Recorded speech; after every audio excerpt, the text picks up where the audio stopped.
Good morning students. आज हम लोग संस्कृत साहित्य के अंतर्गत द्वितीय पाठ है पाणिनि, इसके बारे में हम लोग अध्ययन करेंगे। प्यारे बच्चों, इस पाठ को पढ़ने से पहले हम लोग जानते हैं कि आखिर पाणिनि कौन थे। प्यारे बच्चों, जिसकी कथानी हम लोग पढ़ने जा रहे हैं वह महर्षि पाणिनि थे और वह जो है संस्कृत के महान व्याकरणाचार्य थे, जिन्होंने अष्टाध्यायी नाम से एक ग्रंथ लिखा और उस ग्रंथ के द्वारा ही आज हम लोग संस्कृत का अध्ययन करते हैं और जो व्याकरण से संबंधित जो भी अनुवाद है, जो रचनाएं हैं, सारा चीज जो है हम लोग उसी के आधार पर कहते हैं। प्यारे बच्चों, इन्हीं के अष्टाध्यायी से हम लोगों ने माहेश्वर सूत्र इन्होंने प्रतिपादित किया है, जिसमें 14 माहेश्वर सूत्र हैं। इसके अलावा 43 प्रत्याहार बनाए गए हैं। उसी के आधार पर जो हम लोगों के इस व्याकरण के अंतर्गत बहुत ज्यादा हम लोगों को इसमें हेल्प मिलती है इस संस्कृत को पढ़ने में और उसके अनुवाद संबंधी नियम को जानने में। तो प्यारे बच्चों, आइए अब हम लोग शुरू करते हैं। द्वितीय पाठ है पाणिनि, ठीक है।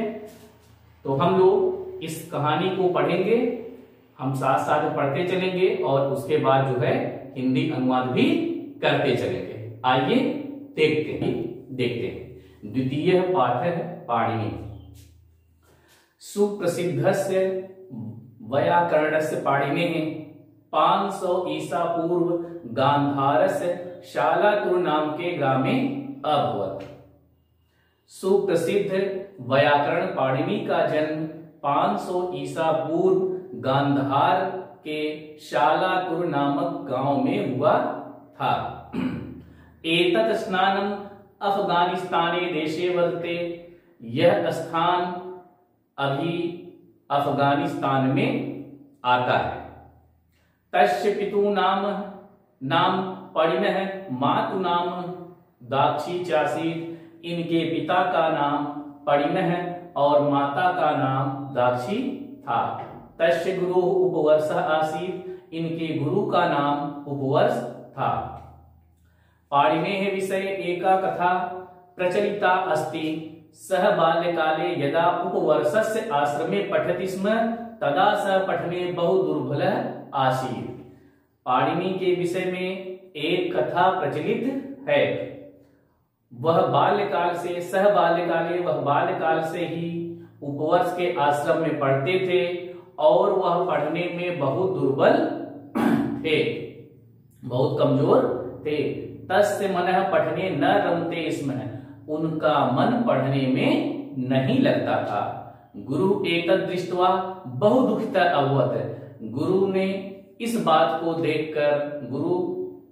को देखकर बहुत दुखी होते। एकदा सः पाणिने हस्तरेखां दृष्ट्वा अवदत् यत् भवतं हस्ते तु विद्यारेखा एव नास्ति।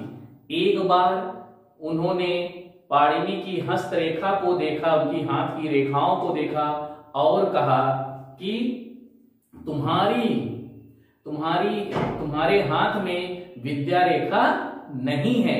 भवान अधितुम न अर्हसि।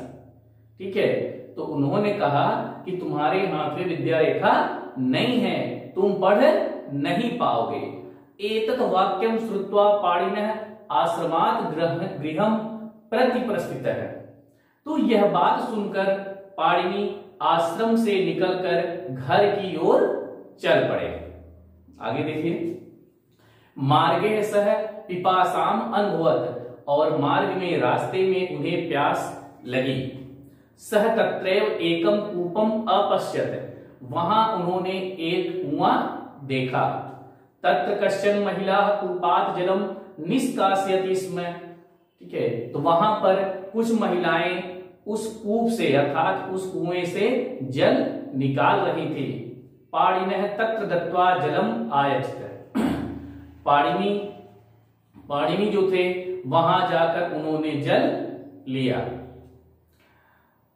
सहसा तस्य दृष्टि शिलायाम वृत्ताकारे गते अपतः, अचानक उनकी दृष्टि जो है, जो शिला वहां जो पत्थर था जो वृत्तकार, तो उस शिला जो पानी निकालते हैं वहां पर जो शिला लगा था वहां पर देखा कि यहाँ पर एक वृत्ताकार जो है गड्ढा हो गया है।